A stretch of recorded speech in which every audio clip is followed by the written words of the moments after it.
আচ্ছা গুরুজি, সচ্চিদানন্দ কে বা কি? সচ্চিদানন্দ সৎ, চিৎ, আনন্দ। সৎ মানে যিনি ছিলেন আগেও, আজও আছেন, পরেও থাকবেন। চিৎ মানে এই জ্ঞানে যিনি প্রতিষ্ঠিত, এই জ্ঞানে প্রতিষ্ঠিত হলে সব তার পাওয়া হয়ে যায়। আনন্দ অর্থাৎ আহ্লাদিনী, আনন্দময়ী শক্তি যার কাছে বিরাজিত।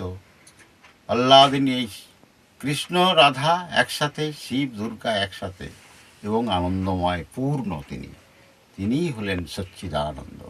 তাই কৃষ্ণ বললেন, ঈশ্বরও পরম কৃষ্ণ সচ্চিদানন্দ বিগ্রহ, অনাদিরাদি গোবিন্দ সর্বকারণ কারণম। ঈশ্বর পরম কৃষ্ণ সচ্চিদানন্দের একটা বিগ্রহ, মূর্তি।